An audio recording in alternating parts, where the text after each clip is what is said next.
Hey sister friends, it's Terri from Sisterhood of the Traveling Brush. Thanks for joining me. If it's your first time here, welcome. I'm glad you're here. Please subscribe and watch for new videos every Tuesday and Thursday. Well, I'll show you what materials I'm using. I grabbed a handful of palette knives and brushes, no specific ones other than, you know, I like the 1-inch flat. I've got that's probably a 3/4 inch flat, and a little round, another little flat, maybe a 1/4 inch, and then some palette knives that pick up more and some that pick up less. So any ones that you have will do. I'm gonna create a blue background. This is Prussian blue by Liquitex, and no particular reason why I'm using this one other than it's what I grabbed. Let's see, I know I want to go all around the edges. I want it a little darker here in the middle. I'm gonna add just a tad teal. This is by Golden. It's just called Teal, just to mix things up a little bit and sort of brighten them around where the wreath is going to be. You can take this right off of a palette if you want. I'm just doing it this way because I like it to surprise me.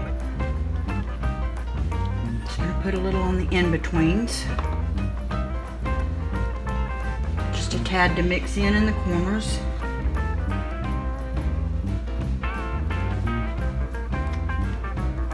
I sometimes put too much paint when I use this method, so I'm trying to be careful.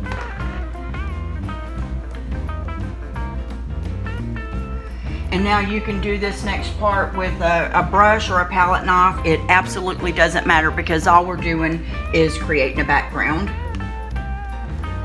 Let's see, do we want to go from the in out or the out in? Let's do this first and spread out our white.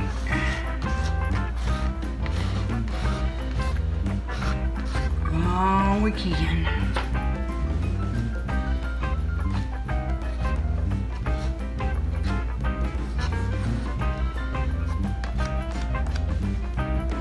Okay, then I'll grab the teal since it's our next lightest. Go around that way a little bit. Then we're gonna grab our dark Prussian blue. Ooh, that's pretty where it's kind of smearing in there, huh?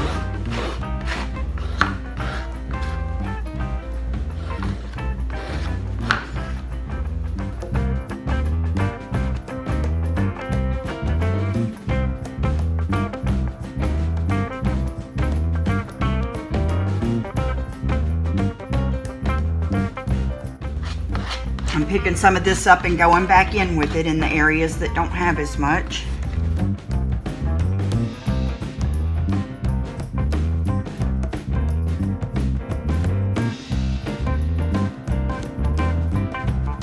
Picking up some paint. Let me lay off some paint in some areas that need it.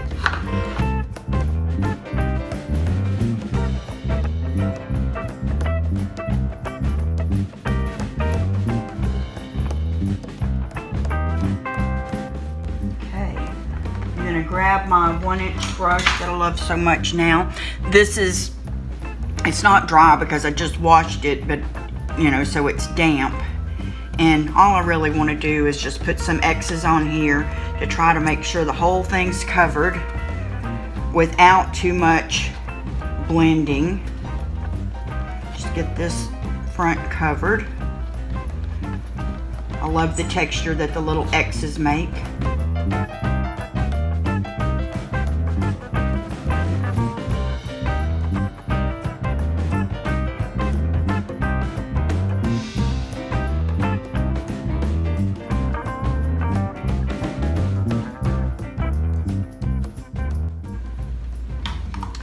Gonna mist. I'm gonna mist around all 4 edges and see if that helps.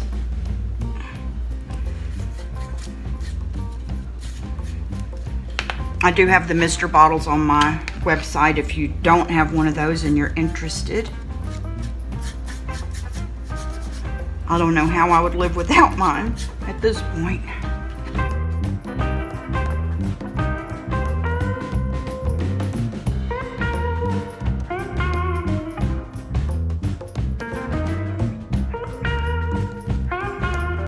Okay, now look at it and see if it has an up or a down or a top or a bottom or anything that you... This is very moist now, so I'm just going around these edges a little bit, because you can see where I went around it a little bit with the doing the edges. So I'm going to leave the center alone. I like this teal part. There's a little down here and a little up there, but I believe I want that to be my top, so I'm going to leave that right there. And if you have a water thing like this, make sure and use it. Let me show you. This one is, I got this one from Blick, I believe. I'll put a link down below. But it has some little ridges on the inside for cleaning off your brush, and the same thing for putting it over here. And then this giant can works as well. And I like to rinse off my brush in the big can some before I put it in here. And I'll grab it out of here to reuse during this process. But I can also like put it there to the side to wait on me.